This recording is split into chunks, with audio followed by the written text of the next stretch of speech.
Welcome to another exciting episode of ZoeTv. ZoeTv. And just like last week, we have two guests. I know. They're coming in hot and heavy, these two guests. I mean, every week. We have to expand this to an hour. We need an hour. We need an hour because the content is that rich. Yes, and I hate cutting it off. I know. But before we get to the first guest, our university curriculum is at the finish line, about to be printed. Oh, yes. A lot of hard work, as always, in the off season. So much. But we got it filled. We have it filled. You guys don't realize how hard it is. Not hard, that's not the right word. No. But there's just a lot involved. Time consuming. Yes. Time consuming and lots of pieces to put in the whole. Lots of things in motion. Yeah, it's like a puzzle. Yes. But at the end of the day, it always falls in. It's like a 3D puzzle, so it's very... God's helping us. Because always at the last second, it falls into place. Yes. Thankfully, he's in charge. And our first guest, who is an amazing woman, who I've gotten to know in the neuropathy program, is one of our guest lecturers. And I can't wait for March because this room should be packed with what she's going to teach about. Okay. So teed her up, Berneice Williams. Berneice, thank you for coming on the show. Okay, you're welcome. All right. Berneice, I don't even know where to start because your story is incredible. So I think if you're good with it, let's just let her tell her story. Yeah. Start with like where are you from, where you grew up. Let's start there. I was born in Peoria, Illinois. Okay. My family was from Paris, Texas, and my father's a minister, and he was sent to Illinois to open up the churches. Okay. In Illinois. Okay. Now, how old are you? Let's start there. 95. No, you are not. Yes. 95. I mean, it's unbelievable. Wow. Okay, that's genuine. I just heard that for the first time, and I would have never guessed that. Yes. Never. 95. Now, good for you. Before we go any further, because I've been playing this game with everybody I meet. How many, well, you're going to guess, how many grandkids, great-grandkids combined does this young lady have that live in Arizona? Oh, just live in Arizona? Yeah, let's go just Arizona. How many grandkids, great-grandkids? Give me a number, guess. I'm going to say 49. Tell her. 80. No. Yes, I have 5 generations there.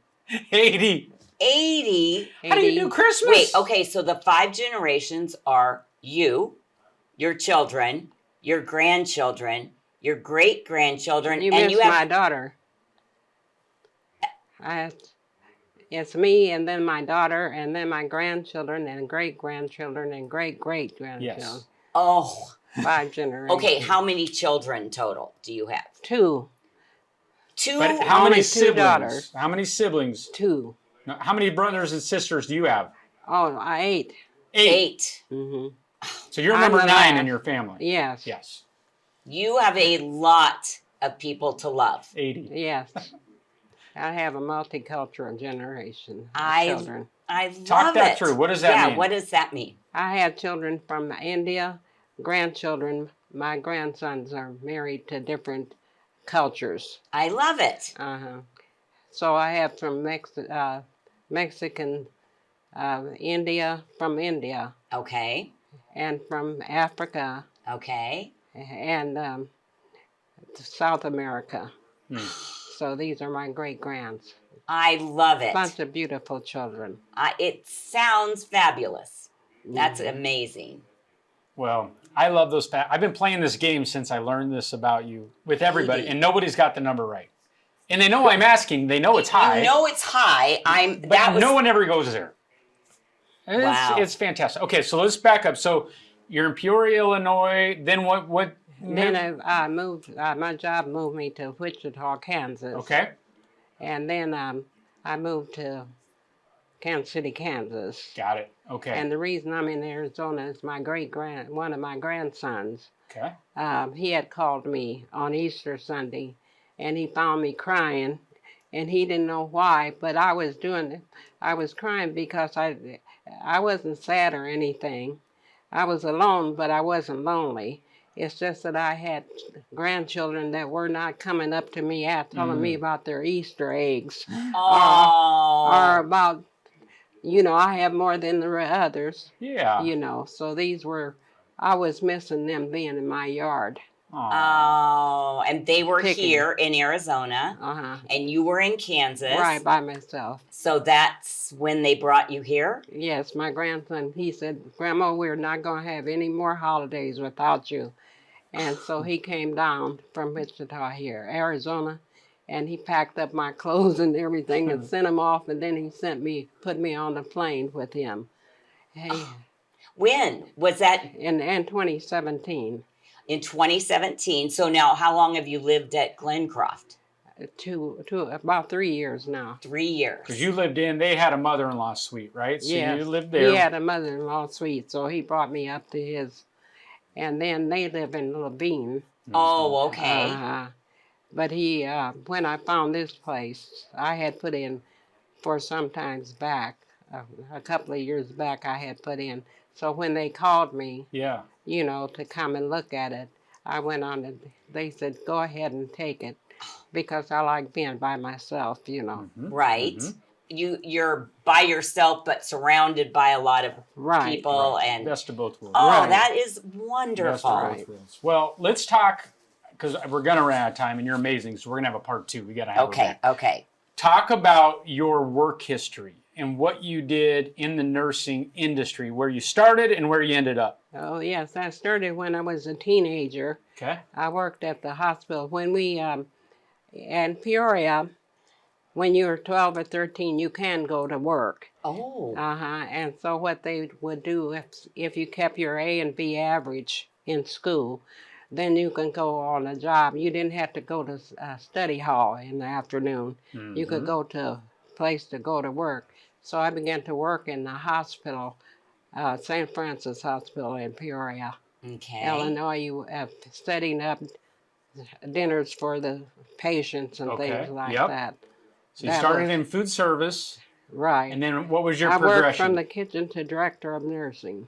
Oh, wow. Yes. I went through all the disciplines, like nurse aide, Good. LPN, RN, supervisor, and then director of nursing. Oh. So how many years did that cover? 50. 50 years in Wow. nursing. 50 years. Oh, that's wonderful. And all in Peoria, or when you went to Kansas as well? I was for both places. Okay. When I came to Kansas, I worked at one of the hospitals here, Providence Place. Wow. That's in just... Kansas City. It's funny. Yeah, the same name. Same name. The same name. That's funny. Oh, my goodness. And you're so sharp. Yes. You're not just beautiful for any age, but you're also very sharp. Thank you. It's impressive. I know you must have kept your mind busy as well as your hands. Well, I do. I'm an artist, and I also write books. So wow. Let's get into that. Because how many books have you written?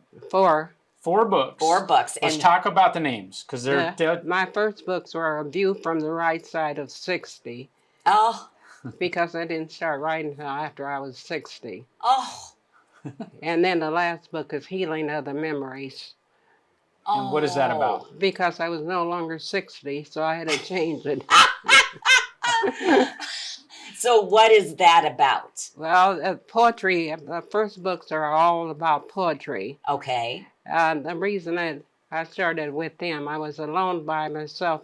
My daughters had been married and gone. They were no longer at home. Right. And like I told, I was alone, but I wasn't lonely. Right. And my first book I started was a poem that I had written. It was A View from the Right Side of 60. And the poem was a piece of memory. And I sit here alone, children bred and children gone, but there's a peace about me. An aura one cannot see but feel when they come into my space, and they know that this is a blessed place, a place within my soul I've reached, one so many of us seek. When did pain and suffering become a memory? and this calmness descend upon me? Is it submerged deep inside in a corner where other experiences hide? And should I sit here on my porch in peaceful solitude? And I thank God that I know now suffering can become just a memory. And Oh, so It's humble. you are amazing, and I can see God written all over your face. thank you. I can't wait to read the rest of it. I got the books. They're in my office. Oh, I am going to borrow those. All right, now, because we're going to run out of time, and we're having you back, because Okay. we got to dive into so many things. But I want to get into your West African and the art stuff and what's coming out and what the lecture that Yes, you're going what to do will the for us class in be? March. You're going to hear from more from this lovely lady. She's going to teach an amazing lecture, but talk about the Africa stuff. Yes, in 2012, I went, my brother had passed, yeah, and he left me with, a little bit of money, and I wanted to make my dream come true of Africa. And so I went with the church at that time in Africa, and we went to the slave market, and, in Accra, Ghana, with the pastor and many. Anyway, I bought the DVD back from there. And it was just a wonderful walking through that slave market. It was terrible in a way because so much history. Yeah. So horrible. Horrible. Yes, but the thing of it is, I was able to take get the DVD of that. It's called Elmina and the Slave Castle. And so we traveled there for about 3 weeks. I was there. It was very interesting, and people are just wonderful. And the city, the place is beautiful. It's just a beautiful place to be And you there. were 85. I'm 85. You were 85 doing that. Amazing. And so the art that because you are an amazing artist, a lot of your art is from Africa. Some I had done before I went to Africa, my paintings. Okay. But then after I came back, I did some more, and I found out I was already painting the African things before I even went. And so they began I see memory of them. And It not was little just pieces, big pieces. you do. huge, yes. I cannot wait until your class. Well, they in the slave castle, coming out of the building, the main building, they had 2 huge books. One was for the descendants, and another was for the visitors. And they told us to write whatever we felt by going through all of this trauma and everything. And we had my DNA done. I could go back as far as my great-great-grandmother, Grandma Elsie. Okay. And what I felt like writing what came to me to write was, Grandma Elsie, I brought you home. Oh, Yes, and so where's Grandma Elsie born? we got her from 1810, Okay. but In she was, Africa. no, the people that lived on that plantation Oh. had come from Africa. Okay, and she had come from that. We got her in from the plantation. Okay. Well, Berneice, unfortunately, we're out I of time hate for the that first segment. We're going to have you back. And you just got out, just so everybody knows, in neuropathy program. You're doing fantastic. So I want to get into that next time. We just got you out of the hot and the ice. You love the ice. You love the ice. Okay, can we bring her Not back really. next week? Yes, we're going to have her back next week. We're going to see you in one more week. So we're going to do ice again and then right to the studio. Because And talk this is our about- new thing. More things. All right. All right? Because we do want to dive a little more into some of the art and what you're going to talk about in the lecture. And then I want to talk about your presence on campus, because you are so active and we have you in so many things that more and more people are seeing that amazing face of yours around. No, you don't. I'm sure you don't want to see that. Yes, Yeah, we we do. do. We love it. Oh. All right, but we're out of time this one, but next week we're going to pick off right where we left off, talking about that art and the books and the paintings. It's spectacular. Okay. First, Spectacular. thank you for being here. Thank Okay. you. And we're going to see you next week. All right. All right. Okay, we love our guests. We love our residents. But Berneice Williams, it was the first time you've got to interact with her. So I know you were like, I was blown I away. have got 2 weeks under my belt with her in the neuropathy program. And to say that I'm blown away, she just has so much history and she's so smart and so on it at 95. She's so bucking all the touching. stereotypes of Okay. aging. And you already gave away the number, so your game's over. I know. I still play it with my world over. Okay. And All right. nobody can nail it. Well, and you could ask me like in a week and I won't remember what I said, so I'll come up with a new number. I love it. All right. Okay. Before we let too much time go, we got another guest. Yes. And this guy's backing up what was an amazing guest with another amazing story because Rick Donovan is with us. Rick, first off, you're the man, and thank you for being here. And an amazing goal. An amazing goal. So let's start So off. excited. A, thank you. B, tell us your story. Tell us who Rick Donovan is. Well, I was born in Michigan. I come from a family of carpenters and farmers. Oh, I have a quiz for guess how many houses he's built. I know this one. Guess. 72. Oh. No. No, that he has built Oh, And and lived in. then I know that. It's started at 20 and built 28. 28. It was close. All right, keep going. Good game, though. I went to my college in Michigan, Where? in Michigan, Oh. in Flint, Michigan. Okay. Hired in at Fisher Body, became a salaried employee. I was a general foreman there until they closed it. Then I went to Buick and worked there until they said I could retire.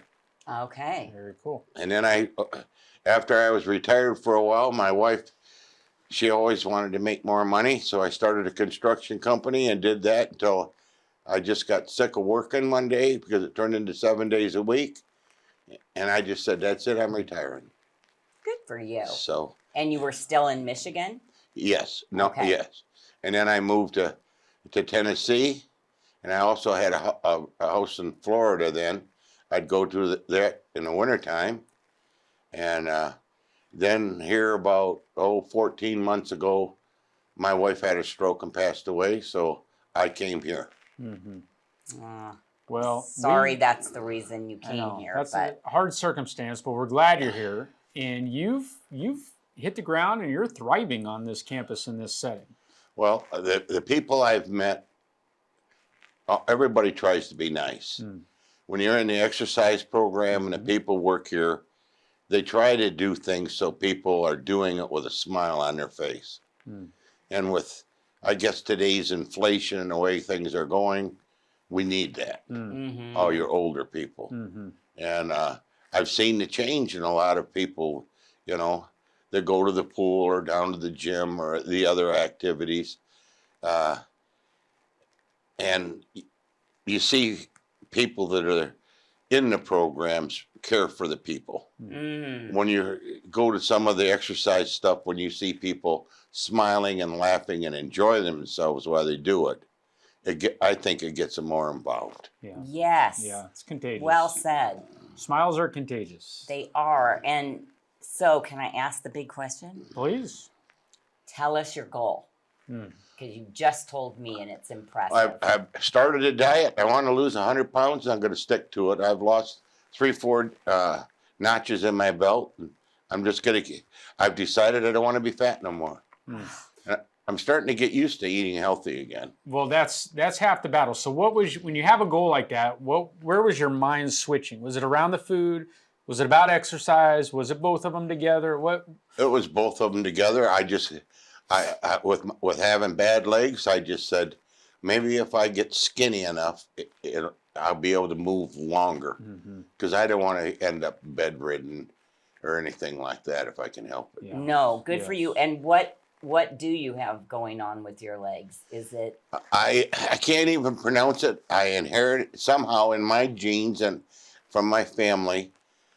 I woke up in my house in Florida, and my feet were swelled up about this big, and they split on the top. And then we went to doctors. We went to some big clinics and stuff, and finally, we ran into a doctor, and he said, "I know what you have," and he said it, and it's a somehow it's a gene that for some reason, I guess when you get older, some of that stuff can kick in because you don't have the talent, it isn't controlled by your body. And it kills the nerves Okay. and muscle tissue in your legs. So that's another reason why they won't give me knee replacements. But when I see a lot of, I'm still very fortunate.